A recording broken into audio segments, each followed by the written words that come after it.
Hello students, welcome back to knowledge garden. આજના વિડીયોમાં આપણે ચેપ્ટર 3 દ્વિચલ સુરેખ સમીકરણ યુગ્મ 10મા ધોરણનો ત્રીજો ચેપ્ટર આ છે, જેમાં આપણે 3.2 આદેશની રીત કરશું. આ આદેશની અને લોપની રીત છે એ તમને વિભાગ બી અને વિભાગ સી માં પૂછાય છે, અને આના જે ફૂટ પ્રશ્નો છે એ તમને વિભાગ ડી માં પૂછાતા હોય છે, અને વિભાગ એ ની અંદર પણ આની ખાલી જગ્યા આવે છે. એટલે કે આ ચેપ્ટર છે એ બી સી ડી બધેમાં સ્કોર કરે છે, બધેમાંથી તમને માર્ક્સ લઈ આવી દે છે. પરીક્ષાના પેપરના 4 વિભાગમાંથી તે માર્ક્સ લઈ આવી દે છે.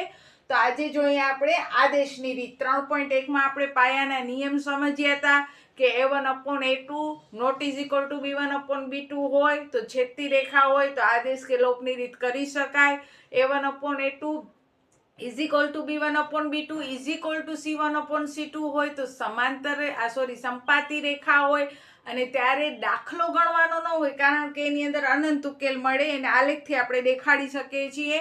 અને જ્યારે સમાંતર રેખા હોય એટલે કે a1/a2 is equal to b1/b2 not is equal to c1/c2 હોય ત્યારે દાખલો થઈ શકે નહીં. એટલે દાખલો ગણવાથી પહેલા આ શરતને ચેક કરી લેવાની. અહીંયા આપણે આદેશની રીત કરીએ છીએ તો એમાં શરત ચેક કેવી રીતે કરવી, તો અહીંયા પહેલા ડાયરેક્ટ નજર ફેરવી લેવાની કે આ 1 છે, આ પણ 1 છે, એટલે 1/1 1 થાય. b1/b2 માં 1 અને -1 એટલે થાય -1, એટલે a1/a2 not is equal to b1/b2 થાય છે. એટલે ગણતરી કરવાની. આ ગણતરી હવે તમારે માનસિક કરવાની. અહીંયા સાઈડમાં દેખાડું છું કે જો આ x વર્ગની આગળ કાંઈ x ની આગળ કાંઈ નથી એટલે એ શું કહેવાય 1. અહીંયા x ની આગળ કાંઈ નથી એટલે એ પણ શું કહેવાય 1. અહીંયા a1 કહેવાય ને અહીંયા a2 કહેવાય. પછી b1 એટલે 1 અને b2 એટલે y ની આગળ કાંઈ નથી એટલે -1, તો આ બે સરખા થાય નહીં, એટલે દાખલો આગળ થશે. આટલું ચેક કરીને પછી દાખલો આગળ ગણવાનો, એટલે વધુ મહેનત પડે નહીં. હવે જોઈએ આદેશની રીત.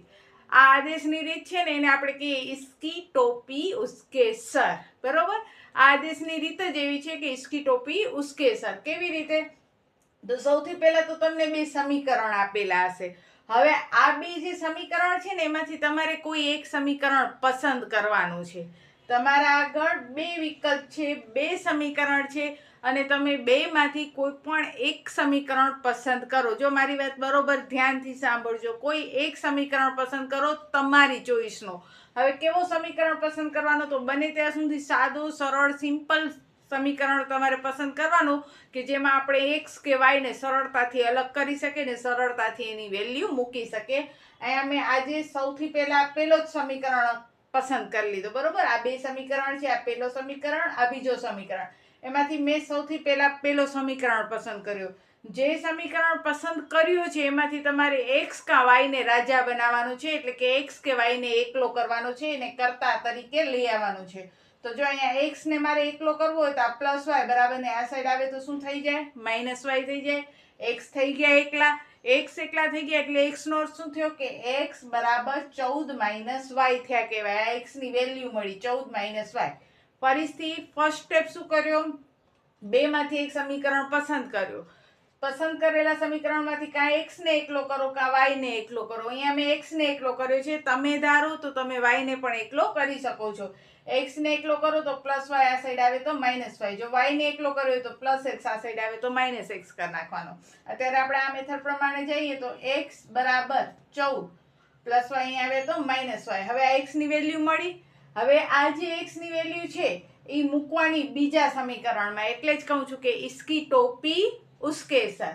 પેલો સમીકરણ પસંદ કર્યો, એમાંથી x ને એકલો કર્યો ને એ x ની વેલ્યુ મૂકવાની કયા સમીકરણમાં? બીજા સમીકરણમાં. અને મેં પરિણામ 1 આપી દીધો હોય જે x ની વેલ્યુ મળી એને, અને લખ્યો પરિણામ 1 ની કિંમત સમીકરણ 2 માં મૂકતા જે તમને પરિણામ 1 મળે છે, x મળે કે y મળે, એની કિંમત તમારે નાપસંદ કરેલા સમીકરણમાં મૂકવાની. તો નાપસંદ કરેલો સમીકરણ કયો હતો? x - y બરાબર 4. આ બે મૂર્તિયા આવ્યા હતા. એક મૂર્તિયાને આપણે સિલેક્ટ કર્યો અને એની વેલ્યુ બીજા મૂર્તિયામાં મૂકી દીધી. તો જુઓ x - y બરાબર 4. હવે અહીંયા કને x ની જગ્યાએ મારે શું મૂકવાના? 14 - y, કારણ કે x ની વેલ્યુ કેટલી છે? 14 - y. એટલે આ જે બીજું સમીકરણ જે નાપસંદ કર્યું તો એમાં આપણે આ x ની વેલ્યુ મૂકશું 14 - y. એટલે x ની વેલ્યુ મૂકી 14 - y. પછી આ -y તો જેમ છે તેમ જ, અને બરાબર 4. જ્યારે પણ કોઈ પણ પદમાં વેલ્યુ મૂકો ને ત્યાં સુધી બને ત્યાં સુધી કાઉન્સ કરવાના, એટલે તમારી નિશાનીમાં ભૂલ થાય નહીં. હવે જુઓ 14 -y બરાબર 4. અહીંયા કાઉન્સ છોડી નાખ્યા. 14 -y અને બરાબર 4. હવે 14 -y હાલો, પાયેથી પાયાનું ગણિત આપણે વેકેશનમાં શીખી લીધું છે. ઝડપથી આન્સર આપો. -y ને -y શું થાય? -2y થાય. જો હેતવી ધ્યાન આપે છે એટલે હેતવી તરત આન્સર બોલી -2y. કારણ કે બે માઇનસ હોય ત્યારે કરાય સરવાળો, નિશાની રખાય માઇનસની. અને આ y એટલે એક y છે, જેનું કોઈ ન હોય એનો એક હોય ગણિતમાં, લાઈફમાં નહીં. એટલે -y ને -y એટલે -1y ને -1y એટલે -2y બરાબર 4. -2y બરાબર 4 પ્લસ 14, અહીંયા આવે તો -14. જો હવે અહીંયા શું કર્યું મેં? x, આ જે બીજો સમીકરણ હતો ને એમાં મેં x ની વેલ્યુ મૂકી. વેલ્યુ મૂક્યા પછી સાદું રૂપ આપ્યો કે 14 ઓછા 2y અને 4. હવે અહીંયા કને મને એક જ ચલ દેખાય છે. કયો દેખાય છે? y. તો મારે y ને અલગ કરવો છે. તો y ને અલગ કરવા માટે આજુબાજુ વાળાને ઓલી સાઈડ લઈ જાઓ. પેલા આજુવાળાને લઈ જાઓ +14, આ સાઈડ આવે તો -14. એટલે અહીંયા શું રહી ગયા? -2y. ઓછા 14 માંથી +4, એક પ્લસ ને એક માઇનસ હોય તો હંમેશા શું કરાય? બાદબાકી કરાય. એટલે 14 માંથી 4 જાય તો 10 ને મોટા પદની નિશાની. અહીંયા રહી ગયા -2y. બંને બાજુથી માઇનસ માઇનસ નીકળી ગયા. બે ગુણાકારમાં છે, અહીંયા આવે તો ભાગાકારમાં. 2 × 5 = 10. તો y ની વેલ્યુ કેટલી મળી? 5. ચલો, y ની વેલ્યુ આપણને મળી ગઈ. હવે આ y ની વેલ્યુ વરી इसकी टोपी उसके सर. y ની જે વેલ્યુ છે એ પરિણામ 1 માં મૂકી દો. પરિણામ 1 કઈ છે? x બરાબર 14 - y. y ની જગ્યાએ 5 મૂકી દો એટલે x કેટલા મળી ગયા? 9. તો આ આદેશની રીત इसकी टोपी उसके सर. હજી એક દાખલો આપણે જોઈએ. s - t બરાબર 3.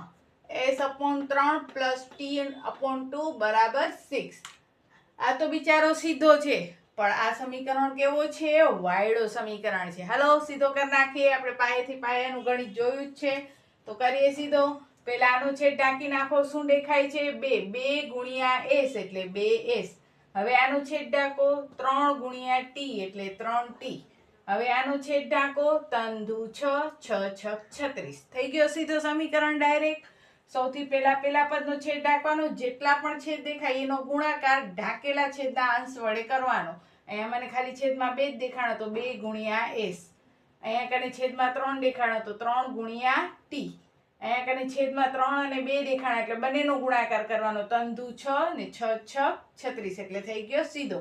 હવે ભાઈ બે મૂર્ત્યામાંથી એક મૂર્ત્યો હેતવીબેન પસંદ કરો. હા, હેતવીબેન કહે છે બેન પેલો મૂર્ત્યો સારો છે, ડાયો, સીધો, સરળ છે, બરોબર. તો s - t બરાબર 3 પસંદ કર્યો. કારણ કે આ જો s ની બાજુમાં 2 છે, t ની બાજુમાં 3 છે, અગડમ બગડમ વાળો છે. આ બરોબર છે એટલે s. હવે -t બરાબર ને આ સાઈડ આવે તો +t. પેલો સમીકરણ પસંદ કરીને એમાંથી s અલગ કરી નાખ્યો. s ને રાજા બનાવી નાખ્યો એટલે s - t અહીંયા આવે તો +t. એને પરિણામ આની જેમ જ શું આપી દેવાનો? 1. પરિણામ 1 ની વેલ્યુ નાપસંદ સમીકરણમાં મૂકો. નાપસંદ સમીકરણ કયો છે?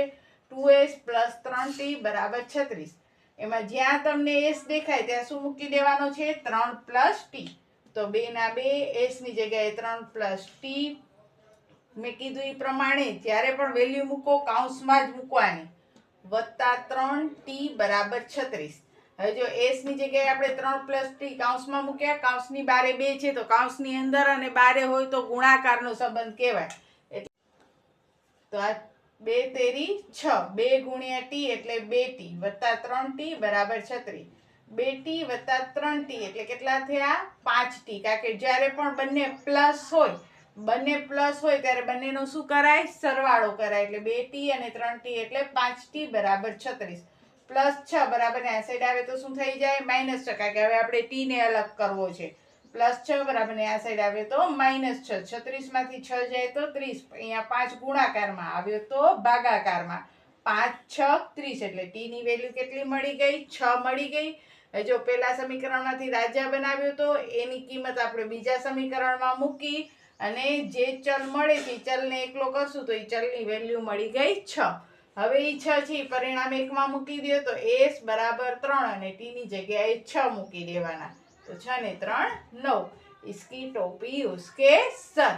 તો આ હતી આદેશની રીત. નેક્સ્ટ વિડીયોમાં આગળ પણ દાખલા કરશું, નહીં તો બહુ લાંબો વિડીયો થશે તો તમે બોરિંગ થઈ જશો વેકેશનમાં. તો બસ આજના વિડીયોમાં આટલું જ. જો વિડીયો ગમ્યો હોય તો લાઈક કરજો, પ્યારી સી કોમેન્ટ્સ પણ કરજો. તો બસ આજના વિડીયોમાં આટલું જ. ત્યાં સુધી બધાને જય હિન્દ, જય ભારત. સૌ ભણે સૌ આગળ વધે. બાય.